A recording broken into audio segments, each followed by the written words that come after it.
राजस्थान और मध्य प्रदेश की तर्ज पर बिहार में भी अब केंद्रीय मंत्री विधानसभा का चुनाव लड़ेंगे। टिकट बंटवारे का फार्मूला पूरी तरीके से फाइनल भारतीय जनता पार्टी ने कर लिया है। बीजेपी की बिहार की प्रदेश कमेटी ने अपने कैंडिडेट की लिस्ट को जो फाइनल किया है, उम्मीद है कि उसी फार्मूले को लागू करके ये कैंडिडेट्स का सिलेक्शन करेंगे। पार्टी के सूत्रों का कहना है कैंडिडेट चुनने के ज्यादा फोकस इस बात पर रहा है कि इन्हें टिकट नहीं दिया जाए, यानी जिन्हें टिकट दिया जाना है उनका तो लगभग तय है, लेकिन जिनके टिकट काटने हैं उनको किस तरीके से साइड में करना है उसका फॉर्मूला भी इन्होंने तय किया है।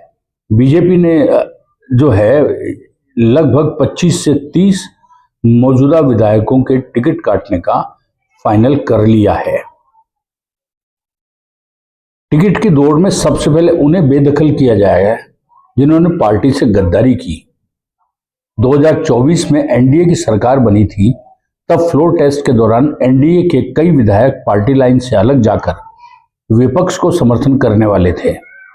बीजेपी ने उसी दौरान ऐसे विधायकों की पहचान कर ली थी। तब डिप्टी सीएम सम्राट चौधरी ने कहा था पार्टी इनका हिसाब कायदे से करेगी। अब उन विधायकों को बाहर का रास्ता दिखाया जा सकता है। इस लिस्ट में बीजेपी के 3-4 विधायक हैं, जिन्हें सबसे प्रमुख नाम रश्मि वर्मा, मिश्रीलाल यादव और भागीरथी देवी है।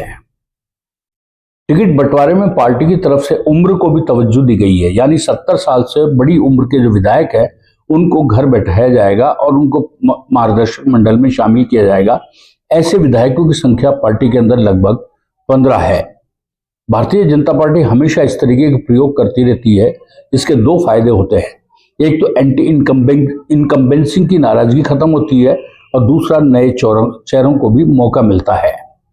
बीजेपी ने कई स्तर पर इस तरीके के सर्वे कराए हैं। बिहार में इसमें एक बड़ी बात निकल कर सामने आई है, सरकार से ज्यादातर विधायकों के खिलाफ एंटी इनकम्बेंसी फैक्टर काम कर रहा है। पार्टी ऐसे नेताओं को टिकट की रेस से बाहर कर सकती है।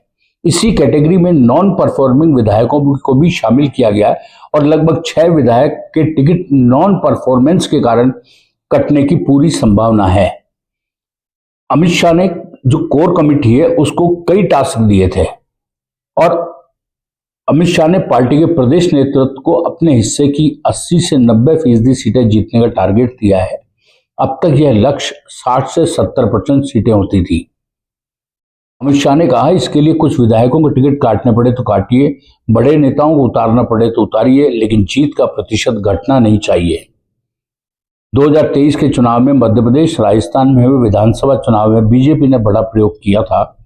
पार्टी ने सांसदों और केंद्रीय मंत्रियों को विधानसभा चुनाव में उतार दिया। इससे पार्टी को फायदा भी मिला।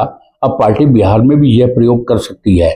हारे हुए 3 पूर्व सांसद रामकृपाल यादव, सुशील सिंह और अश्विनी चौबे के अलावा गिरिराज सिंह और नित्यानंद राय के चुनाव में मैदान में उतरने की चर्चा है। मध्य प्रदेश में तो 7 सांसदों को चुनाव लड़वाया गया था। इनमें मंत्री नरेंद्र सिंह तोमर, प्रहलाद पटेल, फग्गन सिंह कुलस्ते थे। सांसद राकेश सिंह, गणेश सिंह, रीति पाठक और राव उदय प्रताप सिंह को मैदान में उतार दिया गया था। कमोबेश ये की स्थिति राजस्थान में भी रही थी।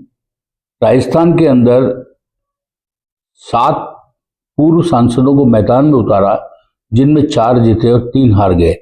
जीने वालों में राजसमंद से सांसद रही दिया कुमारी, सांसद किरोड़ीलाल मीणा, राज्यवर्धन सिंह राठौड़, बाबा बालकनाथ शामिल थे। वहीं नरेंद्र कुमार, भागीरथ चौधरी और देवजी पटेल चुनाव हार गए थे। अमित शाह का जो फार्मूला लागू हुआ है, बीजेपी इसको मानती है चुनाव में सबसे बड़ी एंटी इनकम्बेंसी विधायक के खिलाफ होती है। ऐसे में नए नेता को मौका देकर न केवल एंटी इनकम्बेंसी दूर की जानी है, बल्कि नए व्यक्ति को टिकट मिलने से नई उम्मीद मिलती है। लगातार जीतने से आई जड़ता और नाराजगी भी खत्म होती है। बड़े नेता को विधानसभा जीतने की कोई समस्या नहीं होती, लेकिन पार्टी के भीतर नेताओं की अपनी एक लड़ाई होती है। वे अपनी सीटों के अलावा दूसरी सीटों पर हराने जिताने की कोशिश करते हैं। ऐसे में इन्हें एक विधानसभा सीट पर चुनाव लड़ाकर खुद की जीत सुनिश्चित करने की जिम्मेदारी में बांध दिया जाता है। ऐसे में नेता अपने लिए मजबूत सीट चुनकर लड़ते हैं, उनका फोकस भी वहीं रह जाता है। बीजेपी की पूरी कोशिश जिताऊ उम्मीदवार को मैदान में उतारने की है। सांसदों को उतारने के साथ पार्टी इस बात का भी ख्याल रख रही है कि लोकसभा में उनके नंबर का कोई प्रभाव नहीं पड़े। बीजेपी ये मैसेज देने की कोशिश कर रही है बिहार में कि यह चुनाव को कितनी गंभीरता से ले रही है, केंद्रीय मंत्रियों और सांसदों को चुनाव लड़ा रही है। यह मैसेज कार्यकर्ताओं सहयोगी पार्टियों को देती है कि अगर उनसे मजबूत कैंडिडेट है तो उसे उस सीट पर रिप्लेस कर दे। ये प्रधानमंत्री नरेंद्र मोदी और गृह मंत्री अमित शाह का पॉलिटिकल एक स्टाइल है। ऐसा करके वे अपने बड़े नेताओं को मैसेज देते हैं, केंद्र में रहते हुए कभी भी विधानसभा का चुनाव लड़ना पड़ सकता है, इसलिए जमीन से जुड़े रहें, लोकल लीडरशिप के साथ अपने कार्यकर्ताओं के साथ कनेक्ट भी करें। चुनाव जीतने के लिए लड़ते हैं, इसके लिए अपने हर हथियार का इस्तेमाल करना है।